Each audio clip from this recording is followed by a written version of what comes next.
River State Governor Siminalayi Fubara has revealed that his administration inherited 34 uncompleted projects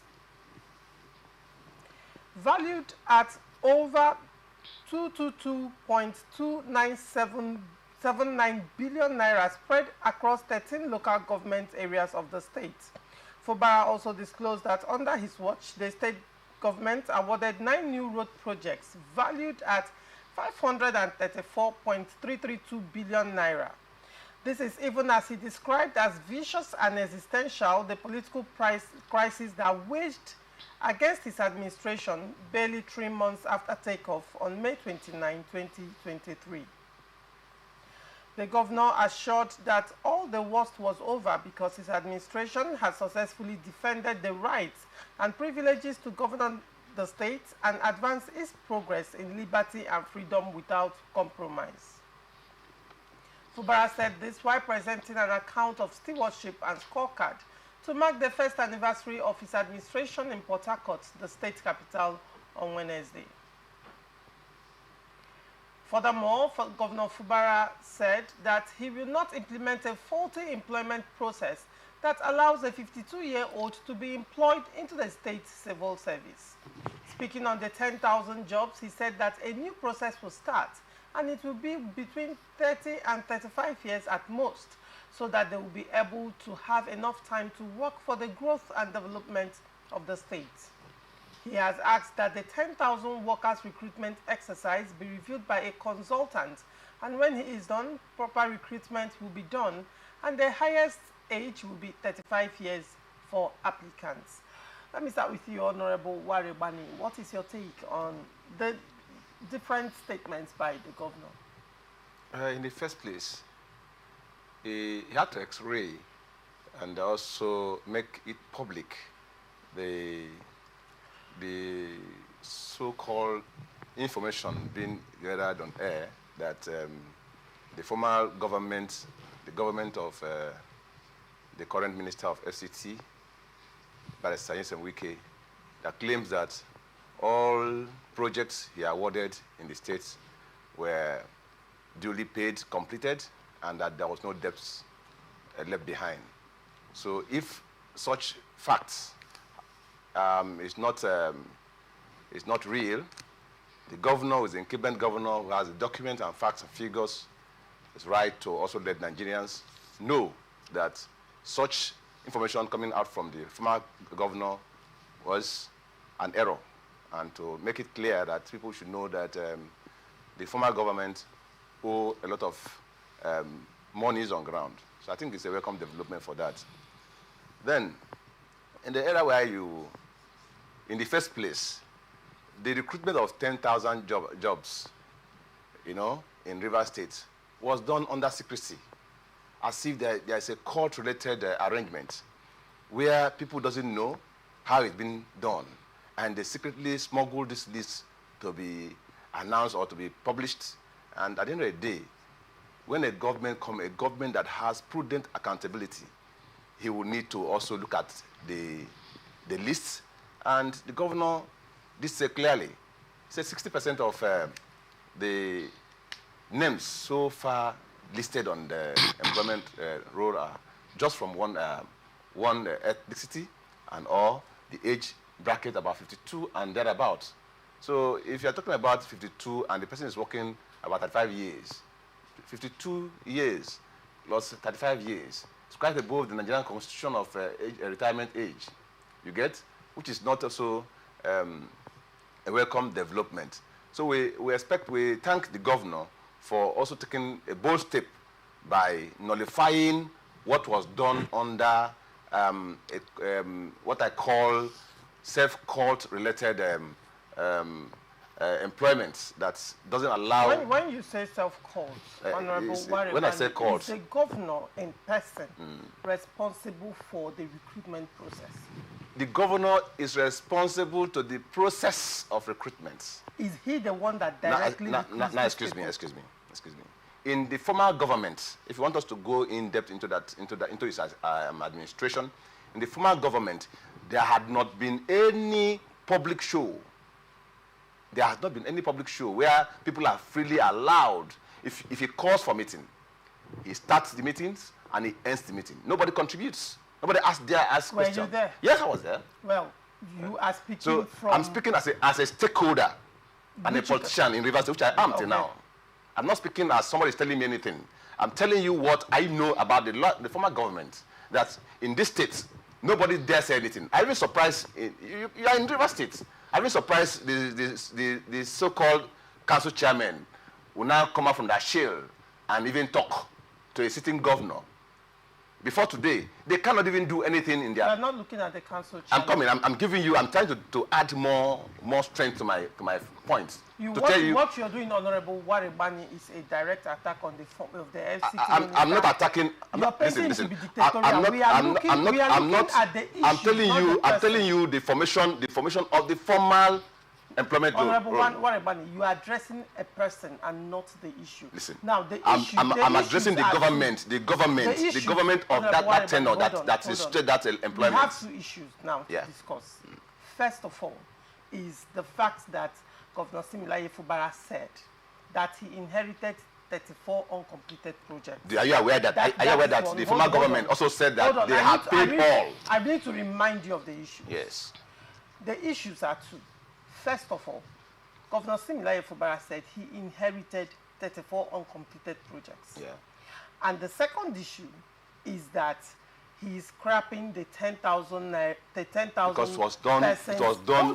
Hold on, you have your seat.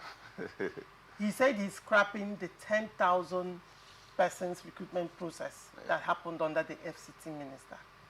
Now, kindly address these two issues and not the person of the FCT. They are two different... I'm not addressing the person. I'm addressing the government of that person. That person was in charge at the helm of affairs when that issues were done. So when I'm addressing that issues, the person who sat on the seat as the governor of the day is to receive the blame or the praises. You get? So when you're telling me I'm attacking the person of the former governor, you are not being sincere to yourself. Speak on the issues. No, I'm speaking on the issues. I'm giving you a backup. You asked me if I was there. And I said that in this state, it happens in this state where the council chairman cannot even say anything. How come your voice was not heard when you were My voice was heard. Your voice was My voice was heard. My voice, my name is a household name in Rivers State, and they know that I don't mingle myself with illegalities. Your voice was not a strong opposition. My it was voice not heard in dissent. Listen. When the FCT, my voice. Listen to me. I contested keenly against the FCT minister in 2019. Listen, not an aspirant, a candidate. Listen. Be corrected. Listen to me. But when it comes to what you're saying listen now, to me. Your voice was not heard. My voice is an household name in Rivers State. My name is an household name in Rivers State. So listen to me. I speak out whatever is not right. I commend those things that are right. You get? I commend those things that are right, and I against those things that are wrong. All right. Now the governor has said that the age brackets and the process by which that 5,000 persons were constituted was illegal and wrong. He has the right to also ensure that he serves Rivers people according to ethics. It is not anybody that installed him. The Rivers people voted for him, and he's working for Rivers people. All right. Barrister Sims, what is your take on these two issues? The inheritance of 34 uncompleted projects and the review of 10,000 workers. But before you delve into your analysis, every government in power, don't they inherit both assets and liabilities? Now, the governor so far has been speaking of, uncompleted projects. He has paid so and so. The government was owing so and so. And in the same breath, during the expose and also the letter that was written by one of the contractors, it was clear that over 70% of that project has been paid for. Now, if the governor is so vocal about the debts he claims he has received, how about the assets? Why is he not talking about the assets he also received or he inherited from the past administration? You may have your say, Asims Adams. Well, thank you very much, Loresha. You just took the akara out of the frying pan without waiting for the akara to be well cooked for us to eat very well. And what am I trying to say is that you made a very valid and apt point, which was part of what I wanted to use to encapsulate what I'm to say here today. Now, even in corporate governance, there's what we call asset and liabilities.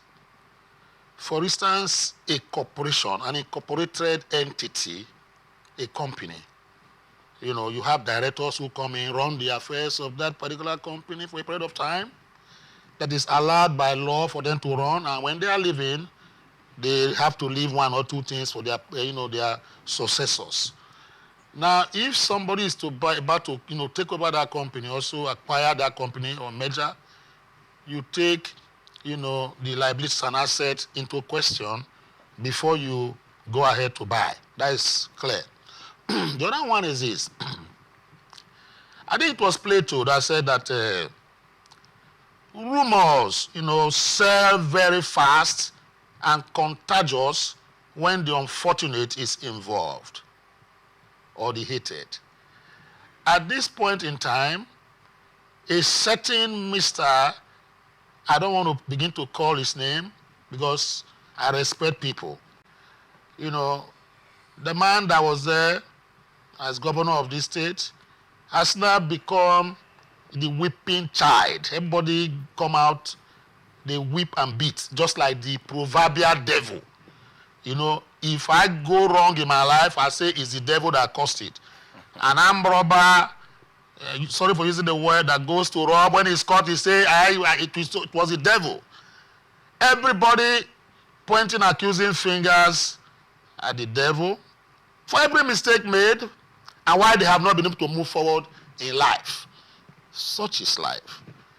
And the African proverb is very clear also that the cockroach can never get judgment in the committee of fowls. Hens, cocks, once they see the cockroach is guilty, they just get him down. Now, coming to the River State issue, the governor, like I have said before now, is talking, with due respect, talking in a roundabout manner, standing bellicose against Yesowike, against perceived opposition, etc., as the case may be. As if we are on a rendezvous or a circus of campaigns again. I don't know whether elections are coming up by November of this year in River State. I don't know. Maybe I'll find out later. It's like we're on a campaign train. The other one, because of time, is this. Can the governor have the baptismal right to approbate and reprobate? I don't think so. By doctrine of extopel, he's been stopped from complaining about whether liabilities he inherited or whatever from the past administration of which he was a part of. What am I trying to say? He has called all these perfidious. He said the workers want 10,000, it's not there. He came, he said the government was owing a backlog of loans and have not paid. He said a lot of negative things about the past administration. But have you forgotten, Mr. Governor, that it was based on this platter mantra and the manifesto that was used by the predecessor to bring you to office. He campaigned with those things to reverse people. He used that. We are recruiting 10,000. We have done this, we have done that. We are not owing anybody or any contractor. We have not done this, we have done schools. Is it not on that matter that you were elected as governor? So are you telling me that your own inception and genealogy, as we say, Genesis, is a faulty one? I don't know. I want to find out. So if all these things are wrong, like you are telling me right now, today, just now, peripatetically, I think I have the right to dismiss and tell you, hey boy, you please go and have a rethink. Stop doing all these things. Because based on that mantra, it was that the Wike administration campaigned with, and you were nodding your head. Some of the sides saw, yes, it's true. You never raised any objections. Now, when you come in, it is now you want to come and begin to tell us this. Because of what? Because the tables have turned. In politics, tables always turn. I have said I do not want you, or let me not add your name to that inglorious group or pantheon or betrayers in the world. 3 of them, Judas Iscariot, Brutus, Cassius. And we're looking for a 4th one. With respect to you, I don't want to add that or add you to that particular list. And we were in the purgatorial as at the time.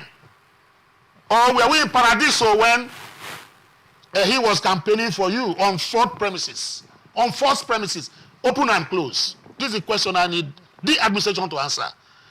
Even when you said that this man or the past administration was holding or maybe owing billions of naira, he didn't pay to contractors.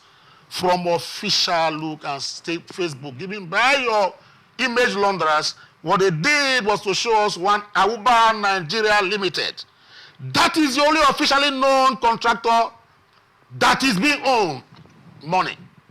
And the amount that he was owed was copiously, expressly, stated with that vendetta of 253 million, 450, whatever the case may be. That is the only known case you have been able to prove. And your launderers have been able to put in the public purview. So why this harakiri? Why this hustle bustle? Why this philandering of a man's character? Do you want to pull him down by all means necessary? Oh my God! In the temple of moral justice, search your inner recesses and find out where you belong. It is high time you stopped using the infamous and fabled contractive inadequacies as you assume them to be against E.N. Wike.